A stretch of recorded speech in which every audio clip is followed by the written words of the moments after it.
and officially welcome you all, and welcome to John McClure. And John is coming to us from Florida today, where he is visiting family, and very glad that you can be here with us, John. And really, it's quite extraordinary to have you with us. And I'm trying not to get a little verklempt, to be perfectly honest. This is really, really amazing. I'm so grateful to have you. Those of you who know anything about the story of backstory preaching know that I am not shy to ask for help. And after asking John for his, he very graciously and abundantly offered it. So when I first started backstory preaching a couple of years ago, I sent John some email letters asking for some advice, and he offered it, though we'd never met and he'd never heard of me. And that was kind enough. But since then, John also endorsed my book and offered to be the first guest lecturer in our series for backstory preaching.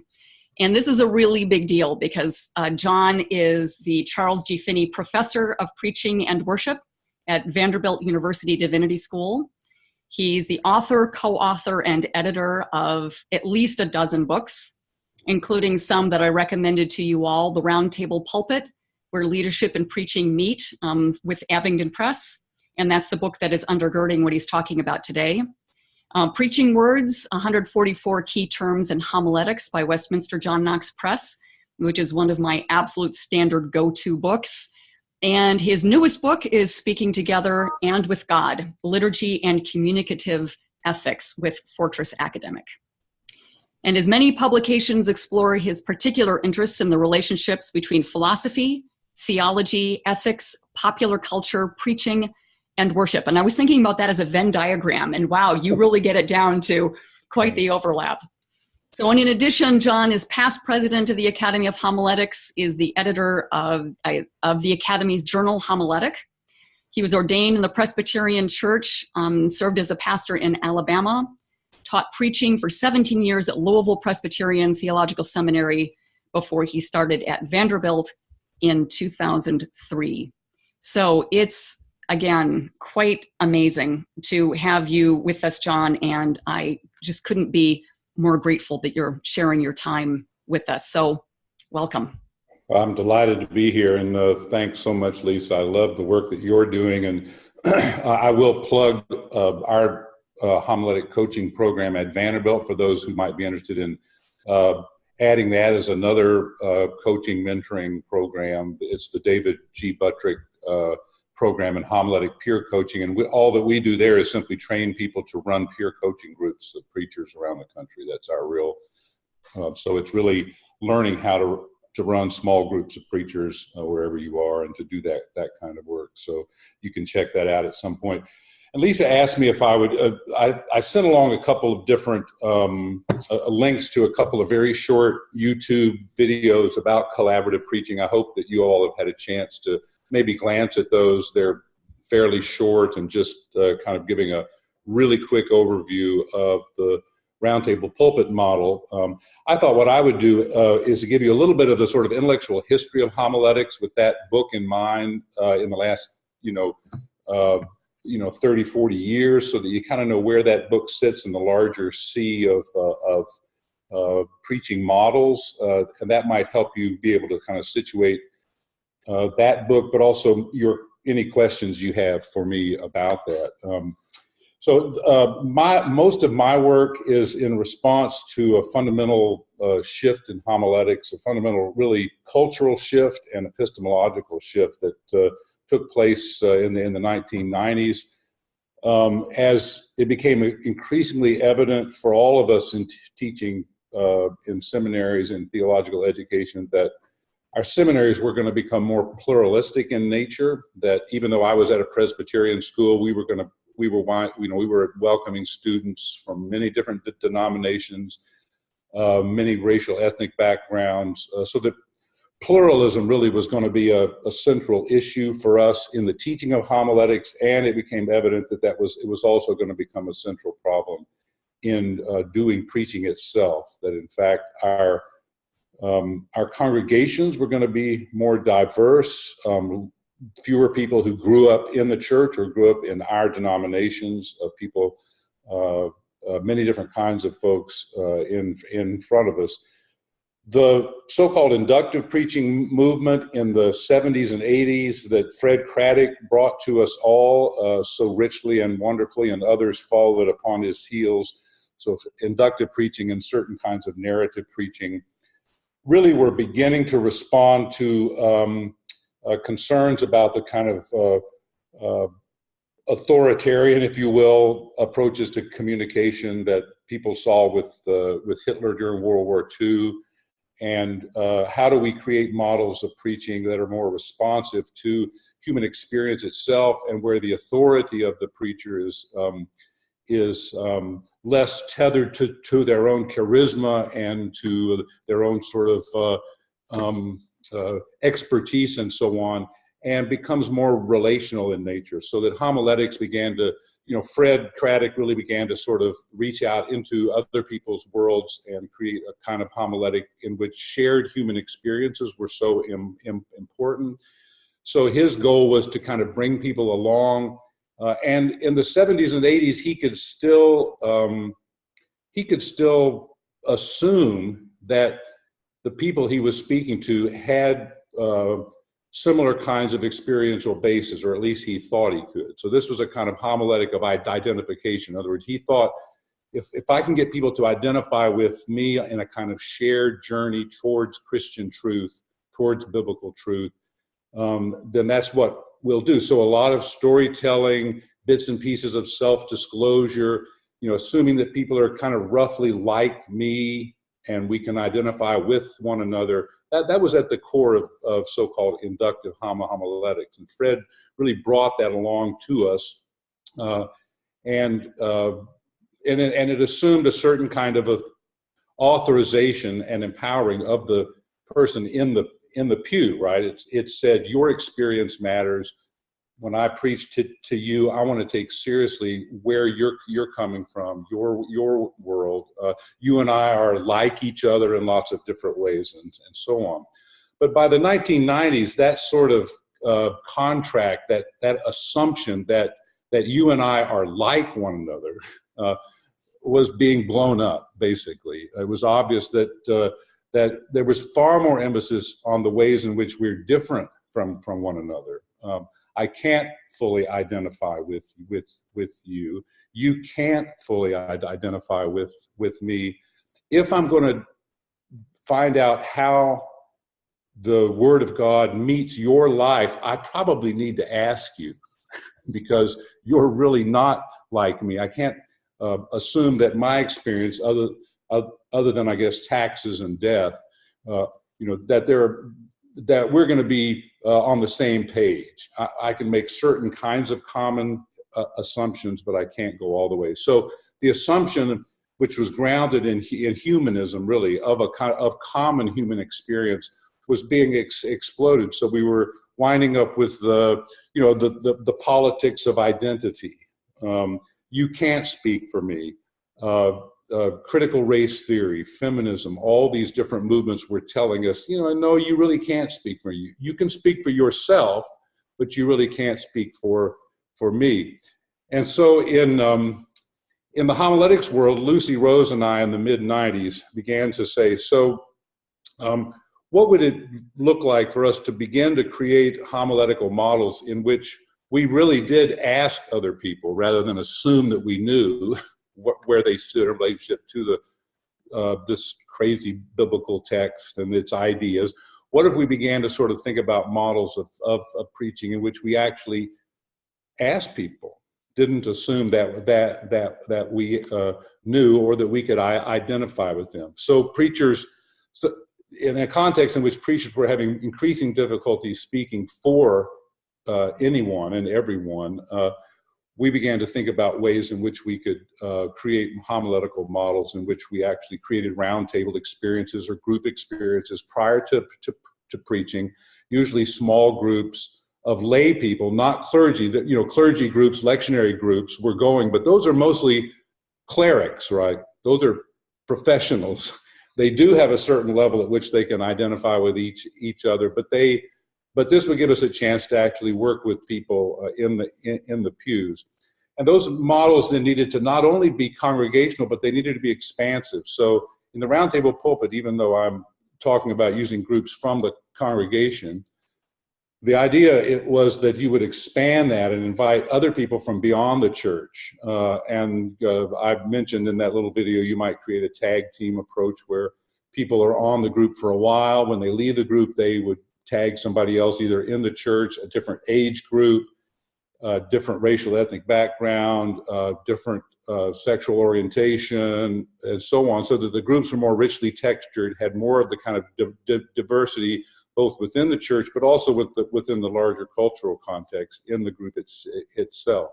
So small groups that would change, keep a kind of fluidity growing. And so this kind of a model, we thought it's time. It's time for the church to have something like not just consultative preaching, Fred Craddock's model, where I'm going to kind of roughly consult the experiences that I think I see around me, but I'm actually going to collaborate and listen to people and even prepare sermons that respond to the kinds of real questions and issues they bring to these texts.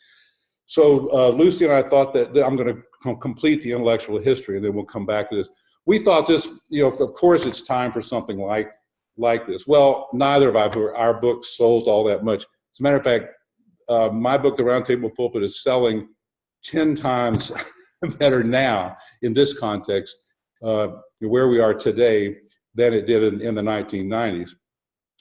We never could have thought that there would be a kind of as much pushback to this particular model, which we considered to be not a listener-centered homiletic, but a subject-centered homiletic, where people gather around this great subject in the midst of us, and out of that grows this kind of emerging Word of God, which is constantly changing and growing, working in our midst. But so there was a backlash with so-called post-liberal homiletics. Some of you may be aware there were a couple of different models that took. So there are basically models which said, we just won't grant much experience or or rather much authority in preaching to human experience at all. This would be the kind of a Bardian option, or this would be a kind of restoration of the Bardian option, so that no authority in preaching should be given to your experience. So there were some who really pushed back and sort of reinstituted what I would call highly sovereign models.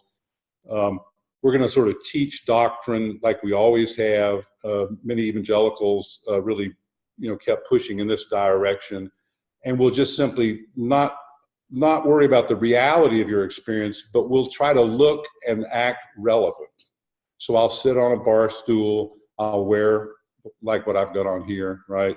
I'll just do as much as I can to appear relevant. I'll tell stories about myself. This is the kind of Charles Finney option, ways in which I can allow my private life to sort of help us get on one page. But I'm really sort of teaching in a sovereign fashion Christian doctrine and the way that doctrine functions. There was, within post-liberal homiletics, Chuck Campbell and in his early work, and Will Willimon, used a kind of, they felt like the biblical text should construct the listener. So it's a highly kind of we're going to raise up the strangeness of the biblical text at every juncture to show how you don't even know what questions your experience brings to the text at all until the Bible tells you what it is. So a very strongly, Bible-centered, bibliocentric approach. And then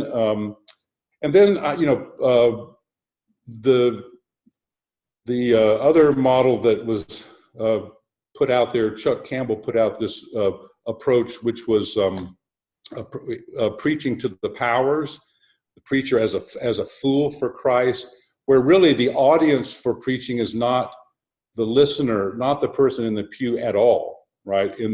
In that model, the audience for your sermon is the principalities and powers. So the preaching fool is preaching to the powers, not to people, right? So we can avoid and get around the issue of having all these diverse people by simply preaching to the powers. So, that again is a very different way of working. And these kinds of models weighed in fairly heavily for, I have to say, around 15 years. And then we began to see a lot more interest I have in the last 8, 9, 10 years in collaborative preaching models, kind of a shifting to, more interest in this particular model. So that's a bit of the context in which I think this kind of sits. There are lots of things that can happen when you get into a situation where you don't think you can speak for others. And some of you will probably remember, I'm trying to get back here with my notes. Some of you will remember folks who would say, I can only speak for myself, right? So there was a small move towards testimonial homiletics. I can only speak for myself. I can't speak for you. So let me just tell my story. So testimonial homiletics, that was another option that sort of interposed itself at this particular junction too. Within a collaborative preaching model, we basically say, well, you don't just speak for yourself, and you can't assume that everybody can speak for themselves either. So this particular model says we want to speak with people before we speak for them. And we can't assume that everybody can get up and speak for themselves or would, but we're going to try to create a situation in which people can in fact speak and have some, and that we can raise their voices up in the pulpit. Let me kind of pause there, see what kinds of questions are hovering around this. I'm giving you the sort of deep intellectual history behind this, but I want you to be aware of the kinds of models that dance around this particular problem. I'm only identifying one problematic in modern homiletics, and that's the problem of diverse experiences and what that brings to the table. There are many other things that are being responded to in late modern homiletics than this particular problem. So I'm just kind of nesting collaborative preaching in the midst of these other responses to the problem of, hey, I can't identify with you anymore. I don't know what you think, until I ask you, where the reality of your experience is more important than the relevance of my message, right? And trying to bring you in and involve folks in this particular model. But let me just kind of pause there and see if there are any, and that's, do I need to look at the chat screen? Is that probably the best way into this? Yeah, there's nothing typed so far in the chat, okay. But people can also, those of you who are watching, you do have the option if you go down to the chat under more, and you can raise your hand, and so I can call on you if you want to speak, or you can to ask a question, or you can always type something in. Okay, all right, good. If anybody wants to jump in, or you can always do this, and I will. Yeah, raise your hands. I will raise a few other little things that. Let me just mention a few other issues that might help or a few other things that might help to provide. And John, there is one question there too in the chat as Good. well. Let me look here and see if I can get to it. I don't know why. I see the little number 1, but I'm not getting to the. Oh, you know what I'm doing? I'm acting like it's an iPad. Of course. Okay, how does the role of a pastor in the midst of a congregation that she or he knows mitigate the identity issues? Yeah, I think that's a really good, there is a way in which, and this is kind of the old school model, to say, yeah, I'm the pastor, I get out and I know everyone, so I have a pretty good understanding of who they are, where they come from. And I think there is a lot there that you can know. What you don't know is how a person interprets the Bible, typically, around preaching, where there's something like proclaiming the Word of God for the larger community at stake.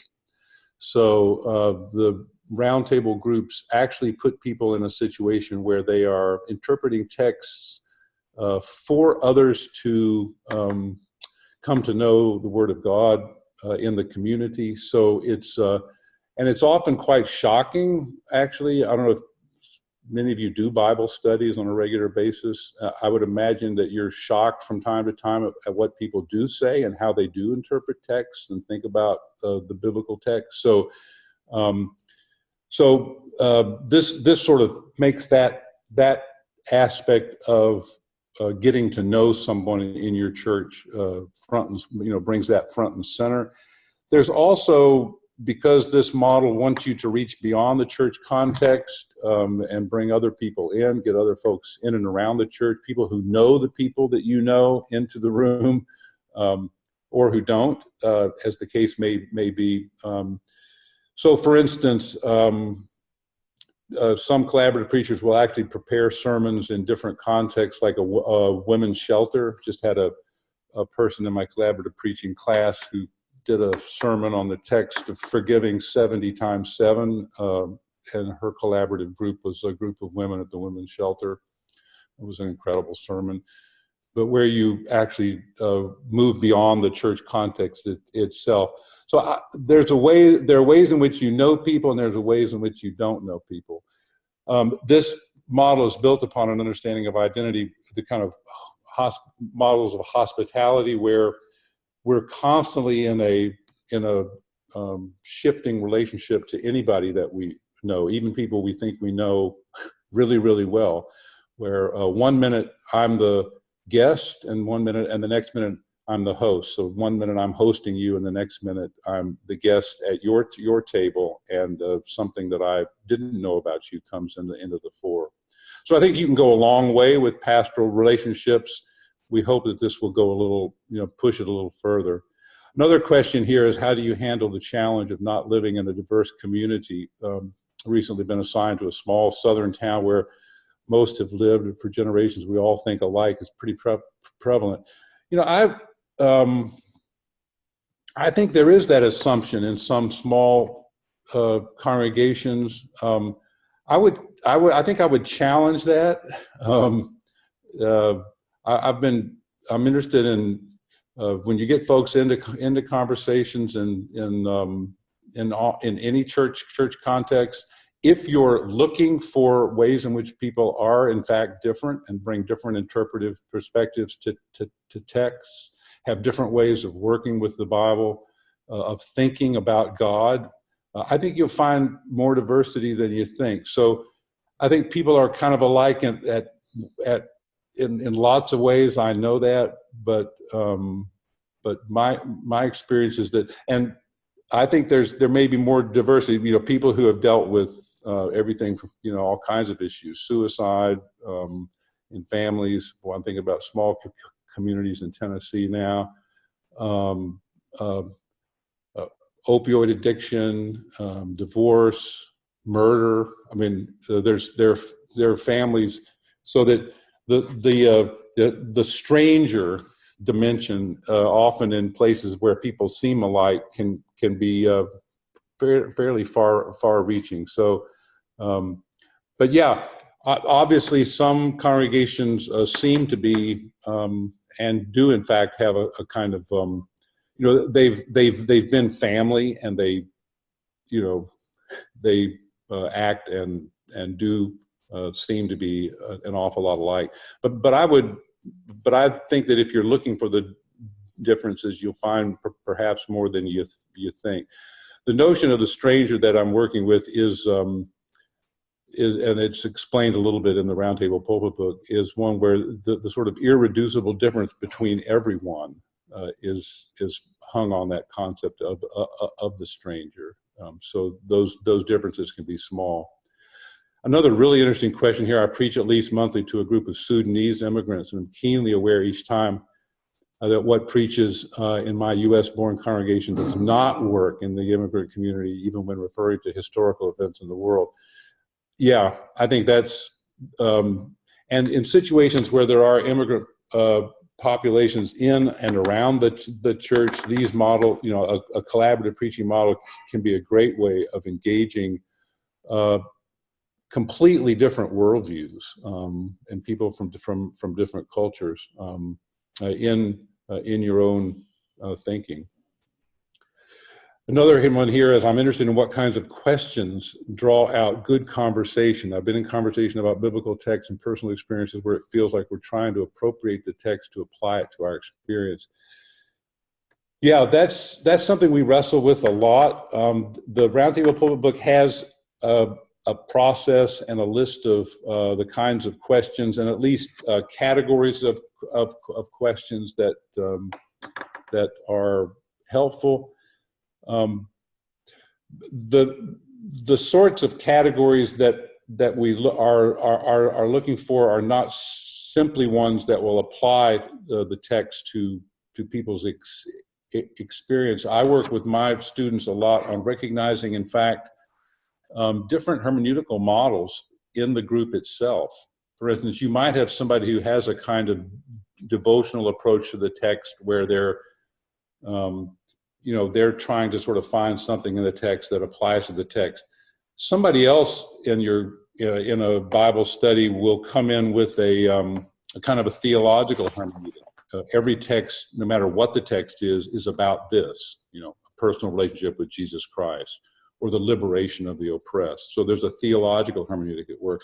There may be somebody else in the group who has what you would call a kind of literary or even rhetorical hermeneutic. This is the person who from your Bible studies is always saying, this sounds like, that sounds like a used car salesman, or that sounds like somebody who's really happy.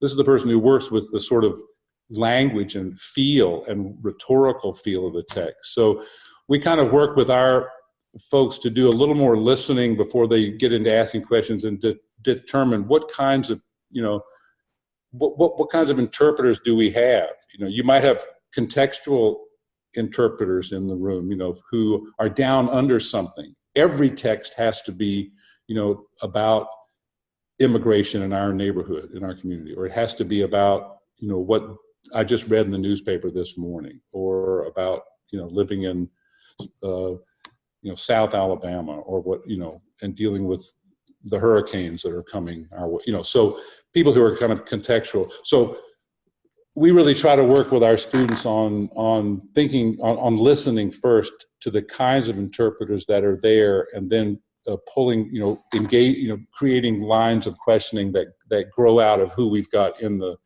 room. But you will have people who are concerned to simply, in a dynamic equivalent sort of way, to apply text. And I think you can nudge people toward other ways of approaching text by asking sounds-like questions, by asking contextual questions, by asking theological questions. You can sort of break open the tendency for the group to interpret text in only one way. These are very good questions. You all, you're on top of this. And I do think asking questions is an enormous. It's a really tough piece of this particular method, as it is with learning how to do Bible study. To some extent, what you're learning how to do is a good 1 hour to a 1.5 hour inductive Bible study, where people, and then to preach a sermon that grows out of that particular study. Somebody here has asked, have you had the occasion to include nuns in the collaborative groups? What's that been like? That happens a lot and it's actually one of the principal uses of these groups is to, of course, what is it? My students say, beer Bible study and preaching, but, try to gather, get a group of folks who are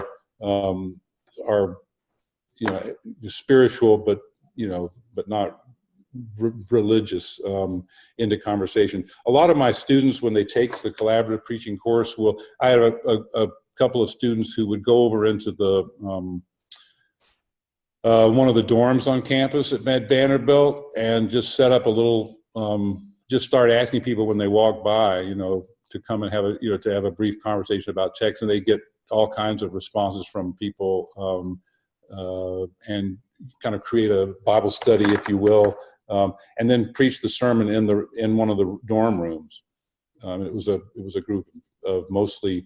It was a kind of a mix, but there were quite a few nuns in that group. I think it's a great method for involving, getting some of what nuns are I think looking for.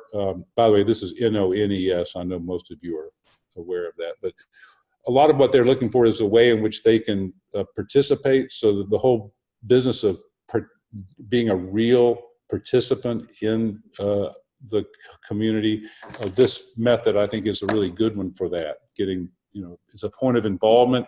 It also says, hey, we value what you are dealing with and what you're thinking about when you come to these texts. So I think it's a great way to engage nuns in collaborative groups.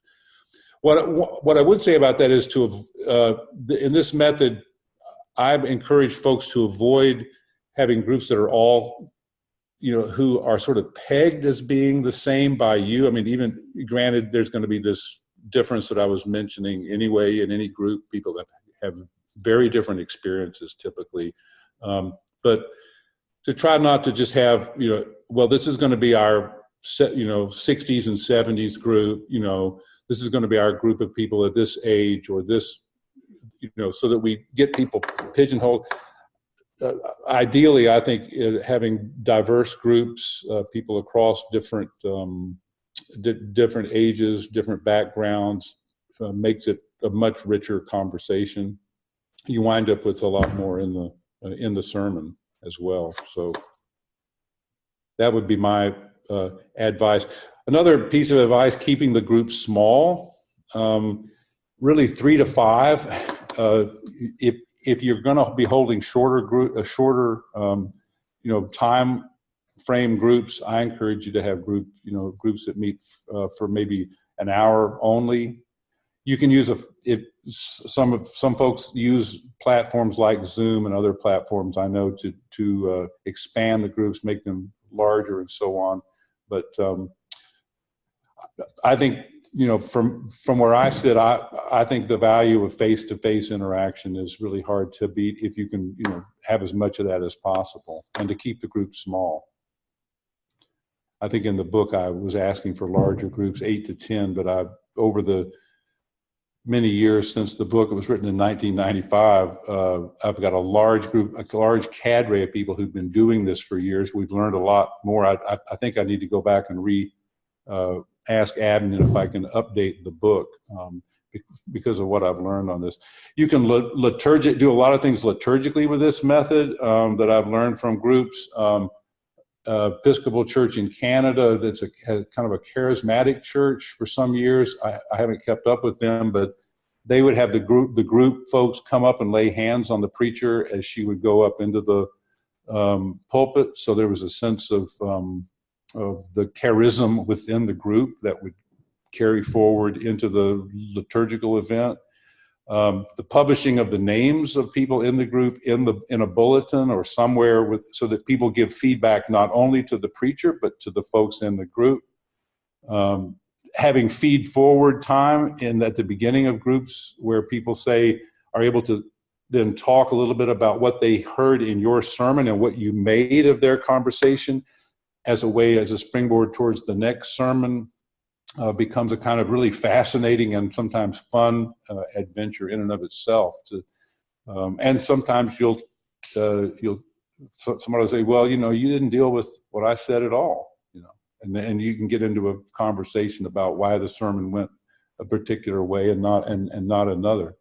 And I've got an example of something like that at the back of the Roundtable Pulpit book. So there are a lot of things that I've learned over the years from people who've been doing this that don't show up in that particular book. I've got another question here. I've been doing supply. This is Sheila. I'm seeing people's names here for the first time.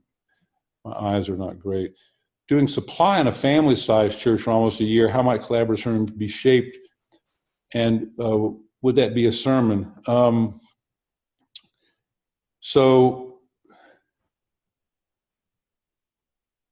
I think I've got several folks over the years who have done and sort of supply and in quite small churches, and I think it works really, really well.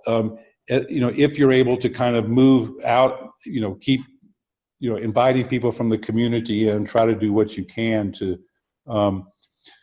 These sermons, by the way, the information from the group, what the group gives you, can impact your sermon in lots of different ways. I wrote a book years ago called The Four Codes of Preaching, which basically says that four things go into a sermon, that four things make a sermon as a genre of communication, right? A biblical text, in other words, some referencing and sense in which this sermon is derived from biblical resources. So a biblical text, a message, right? So there's some message to us from that particular text. That's secondly. Then thirdly, that is theologically shaped. So there's some theological worldview at work hovering in and around this. So if we're preaching sin in this moment, you're aware of it as a preacher, and that's being shaped somehow. And then that is then culturally, that is related to and involved with our experience and culture. So four things: Scripture, message, theology, and life, interwoven, those four things. And these groups will inform not just one aspect of that. In other words, they might inform the sort of experiential, illustration material in the sermon, of course, with confidentiality taken into mind. But they might give you realms of experience that your sermon can be interacting with. They might inform the sermon at the level of message. What are we going to talk about? What's the most difficult aspect of that? How do we shape the message? Maybe it was a moment in the conversation in the group where we disagreed and then struggled and wound and came and moved somewhere, and that becomes the shape of the sermon. So it can influence message and how it's shaped. It could be the theology. You've got some theological concept in mind when you come to the text, and they blow it out of the water, and they have a whole different. You were going to focus on, sin and mercy, and they see hope. And so they reframe theologically the entire sermon, and how you're going to work with it. They could take you somewhere scripturally where you never, you really want to focus. You've done all your work. You get into the group, and they say, "Look at this." And you suddenly notice something about the text that becomes more, so that any of those four things, or all of them, might be sort of readjusted, rethought, reconsidered in light of what happens in the group context. So the impact of this is back to the question, in a family-sized church, it'd be interesting to see which elements, are being most influenced in your preaching by that particular group. It might not be the sort of experiential base at all. It might be text. You tend to see certain things in text, and they tend to see other things. And maybe there's a conflict. Maybe there's some things between you the actual shaping of the sermon might only be one aspect of what goes on there. And you're only there 2 to 3 Sundays a month. So how can you do that if you're only there? You're traveling between churches. I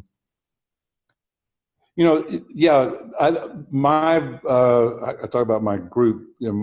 My group of collaborative preachers are endlessly creative. So how can I do, if I'm going to do this and I'm only there a few times? How and when can we meet? Trying to discern when I'm going to be around for us to meet. Do I do this all at once? Do I do it once a week? Do I do it? And even seasonally, some collaborative preachers will say, well, we're going to do collaborative preaching during the season of X, Y, Z, during ordinary time, so that certain other seasons are reserved for other models of preaching. but yeah, so you need to think about when, how you're going to do that if you're only there 1 or 2 or 3 Sundays a month. Yeah, I'd love to be able, this is Sheila again, I'd love to be able to sit and talk with you about exactly what your situation is, and to brainstorm together how you can do that. You might want to do a roundtable meeting, while if you're only there once in a while, do it for a couple of different weeks ahead. Have a lunchtime and take a couple of texts and work with it, and then you're back when you're back. So I'm not sure exactly what all the issues are, but each context presents its own issues for this kind of preaching. By the way, I know some of you are thinking, I only have so much time to do. I'm busy adding a Bible study a midweek or even whenever we do it. It's remarkable what collaborative preachers tell me, and it's fascinating because even in a collaborative preaching class at Vanderbilt, students will say, "This saved me endless amounts of time." To actually have a group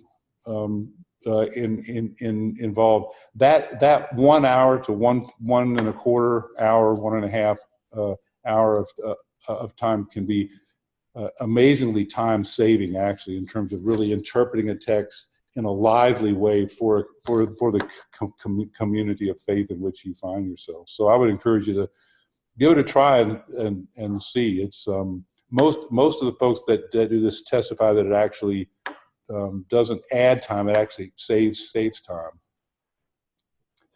Do you have to know the people? Yeah. Would you recommend chance meetings in a coffee shop or a bar?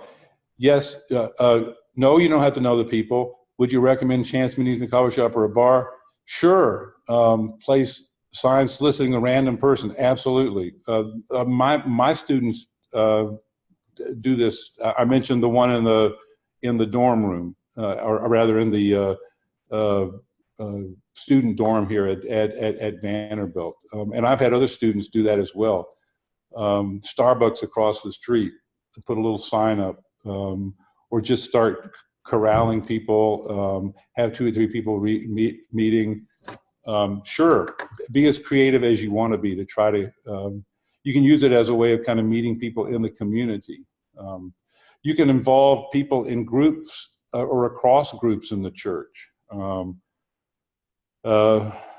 you could do, I did a sermon at our church. I'm involved with a group called the Hospitality Team. We do a lot of work with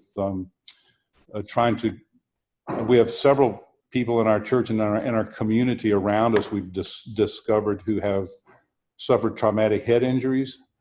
And so I just gathered a group from our church, and they tag team other, 2 or 3 other people in the community who were dealing with that same issue in their own lives and had young adult children who were still living at home, who had traumatic injuries of some sort, or had to come back home after, a car wreck or something.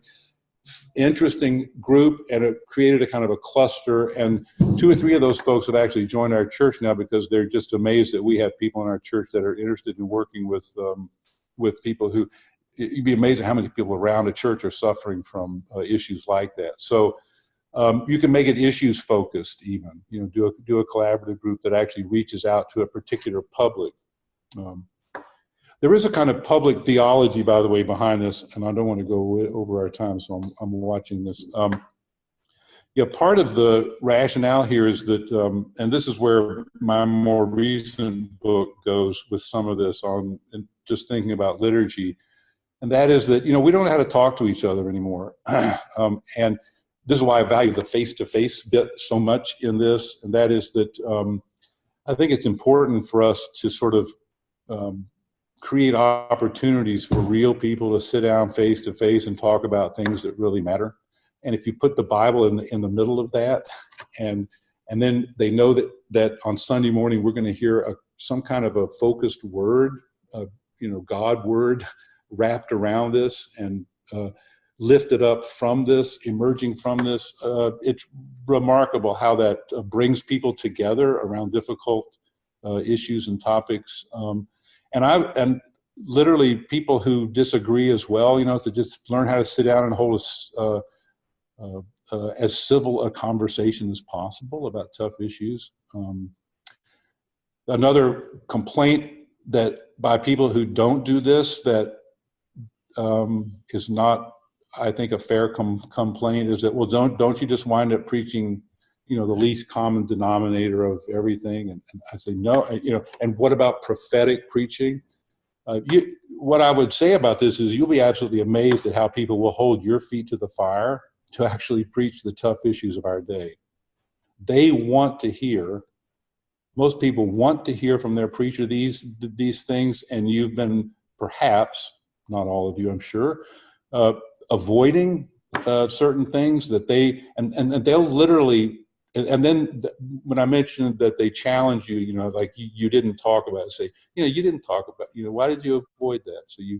So often you'll really have to deal with things that you, and then their names are in the bulletin.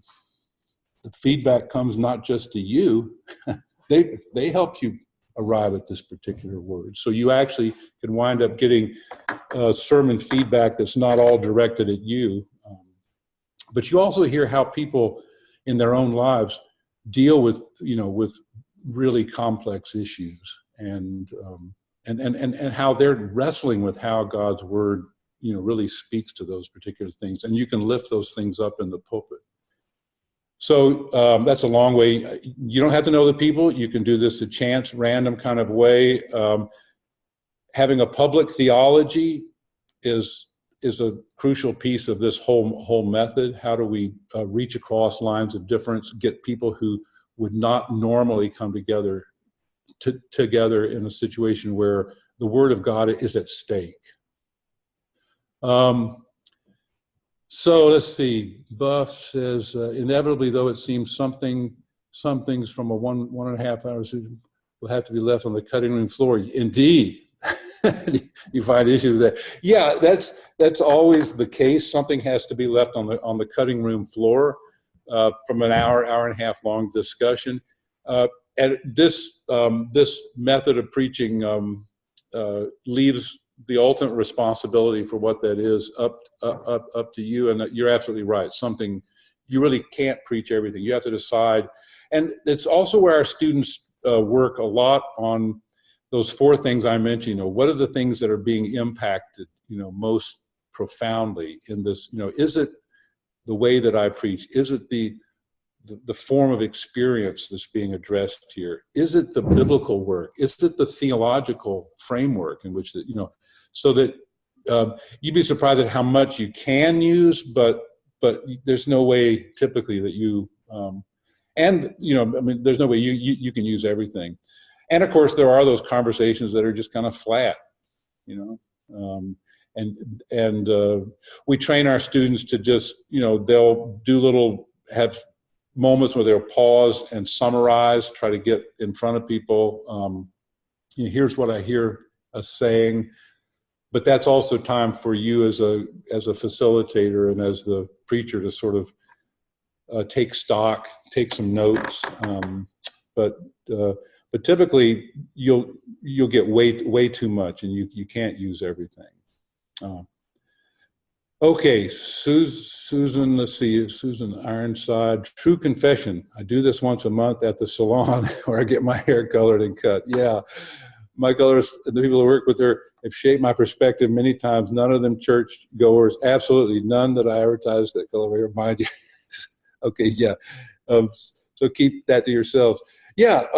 I think that's great. Not all of us are that outgoing, but getting into for me, I think there's a kind of relational evangelism in this way of thinking about doing homiletics, where my folks who do this talk about this a lot, how it nudges them a little more to kind of get into conversation with just anybody about a text. Anna Carter Florence talks about how she carries the text around with her in her hip pocket that she's going to preach on Sunday, and will pull it out of soccer. She's a soccer mom right now. She'll pull it out and just ask somebody next to her, what do you think about this? So that the collaborative preaching thing But with the text, mind you, not just knowing people and thinking you know what they think about the text, but to actually ask people, what do you think, about this, who may or may not go to church or have left church, don't go anymore. So there's a kind of maybe that's not the best term, kind of relational evangelism that grows out of this, where you become more bold about just having text with you in conversation with ordinary people all the time. And they learn that you're the preacher in town, or that you're the preacher who wants input for this Sunday, even the person that does your hair, and maybe then she shows up or he shows up on a Sunday morning because you took seriously what they might think about this text that you're planning on preaching on Sunday morning. So yeah, it has that kind of synergy building quality to it quite often.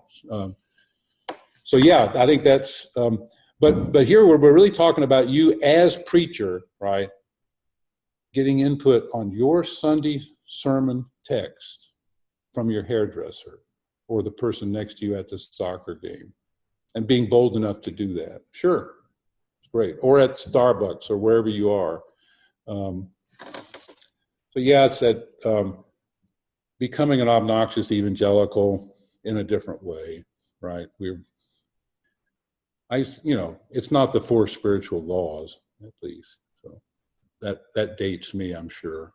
But any other questions? Do you account for the resurgence of interest in your book to the divided culture? And I have no idea. I just, I get a much larger check now than I did. I don't know why people are interested in this book right now, but I think it is because of the divided culture we're in, and it could be,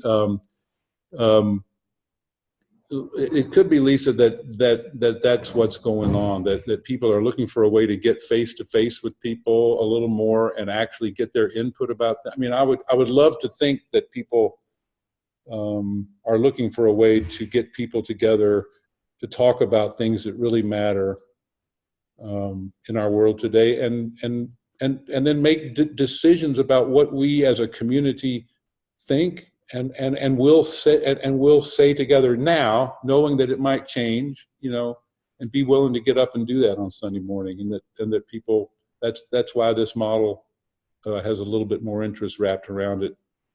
And yeah, I would like to update it with some of the wisdom from those who've used it now for many years. So yeah, it's maybe we're just ahead of our time. Yeah. It's interesting. Lucy Rose, some of you may know her book, Sharing the Word, Preaching in the Roundtable Pulpit, died young, and I would have loved it if she had lived to a ripe old age, and we could keep this conversation going. We felt like we were just kind of, trying to live in the real world that we were living in at that particular moment in the 90s. I didn't think we were sort of ahead of our time, but I do think there have been a lot of things in the last 10 years that have gone on in terms of how we relate to each other in our culture that we could not have imagined in the mid-90s. I mean, we could see the fragmentation of identity happening in the mid-90s, and the fact that it was really important for us to be thinking about the ways that, women would do theology, and that, that white privilege was a significant issue, and we were doing critical race training, or beginning to do that with our students and also as faculty in the mid-90s. So we began to really be aware that, I really can't sort of assume that I know your world. And I co-authored a book with Nancy Ramsey, co-edited a book with her on preaching about sexual and domestic violence. We began to become aware of relational violence and domestic violence in the mid-90s and those kinds of issues, and how we really do have to rethink our theologies and the ways that we work with the Bible, and what would somebody in a women's shelter say about a text that says forgive 70 times 7. So all these things we were starting to realize that in the mid-90s, but I think now it may be that now those issues and topics and concerns with the Me Too movement, with all these other things around us, have begun to bring these kinds of things into more of a central place in our culture and in our seminaries. And and so a model like this finally has a little more of a hearing. Yeah, that's a good question. But no, you'd have to do a long, boring empirical study to figure out why it actually is of more interest. Any other questions or issues? I'm still learning to be a zoomer here. Well, there is I do want to come back and say that one of the things that people have tried to convict this method of is being listener-centered. And I want to say, no, it's, and this may just be me because I'm a Presbyterian, I think it's subject-centered learning. So this is a subject-centered model. And this, I'm using Parker Palmer's thinking about this. There's a great subject in our midst, in the church, and in the church in the world. And that is the work of God in and through Jesus Christ, a great subject. But the epistemology of this model says that we will not know everything we can know about that great subject until we have asked everyone. It does. I mean, that's an ideal, but the more people who gather to that subject and we ask their wisdom, their wisdom about that particular great subject, the more we're going to learn about that particular subject. So it's not sort of so that preacher-centered models, listener-centered models, that's not where we're going with this. This is subject-centered, but it has an intersubjective epistemology that says that the best way to know the most about something is to gather more people to it, and to get their input, their wisdom, if you will, about that. So it's really, and that's why I think having this Bible study idea, this kind of inductive Bible study model, is can be a really wonderful thing in congregations and in communities. It sort of has an expansive.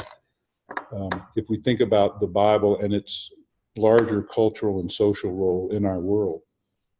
So that's about all I've got to say on that. At least I know we've got maybe 1 or 2 minutes. If there's anything else you all want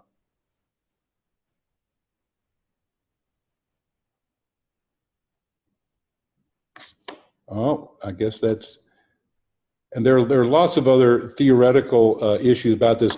I will say, if you're interested in really heavy read, I've done a recent book on liturgy where it really is asking the question. It's on liturgy and communicative ethics. It's really asking, what does worship have to teach us about how to talk with each other today?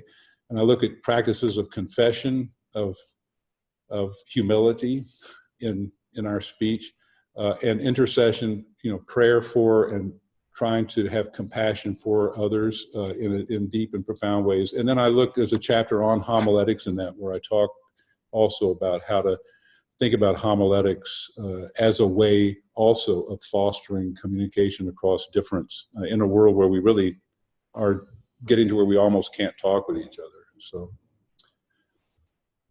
And Sheila asked one quick question. People who talk about marketing to specific generations suggested the younger generation want to be engaged personally. Yeah, that's my experience. I've got a daughter in her early 30s, a son also. And yeah, it makes a big difference when there's some personal contact. I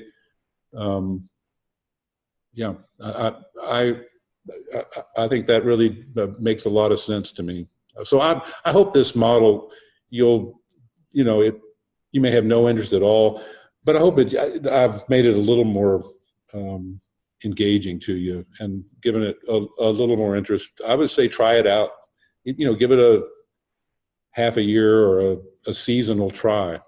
It can really be a wonderful thing. Yeah, this is really compelling, and I think it's for so many reasons. It's important for us to be listening to the people we serve and in our communities, and if only, as you were saying earlier, to be modeling how to talk to each other and how to listen. Yep. If we make no other contribution to the world right now and showing Christ in the midst of people who may disagree with each other, or learning how to have civil conversations again, yeah, we will have done a good thing. yes. Yeah. So, and we'll be following up with this conversation in the Collective Plus. So one of my goals is that we don't have a lecture and let it then go sit on a shelf, but we actually learn to start employing this. So I'm going to be asking questions over the next few weeks for the ways that your imagination has taken flight with this, and how start getting concrete about, if you feel called to give this a go, how might you do it? What's going to happen? And what are the results, which may take longer, of course, than a month, but we'll keep revisiting this and encouraging engagement with the idea. And certainly I encourage you all to get John's book and go into this a bit deeper. Our next lecture is going to be with Lisa Lamb of Fuller Theological Institute, who's going to talk to us about storytelling in sermons. She'll be with us on June 12th at 11 o'clock Central Time. So I hope you'll be able to come to that as well. It's one of my major goals that I would like backstory preaching to be one of the bridges between what's happening in our seminaries and the working preacher. And so, John, thank you for... You're welcome. Nice to be with you all. Yeah. Yeah, this has been wonderful, and thank you very much for your time. Blessings upon you as you continue with your family and your time in Florida. And thank you all for coming to and for welcoming John. And holler if you've got questions. If there are people that you would love to be one of our guests, let me know who is your heart's desire that you would get to meet in this format. And we'll see you all next time. Thank you, John. Thanks, Lisa. Okay. Enjoyed it. Blessings all.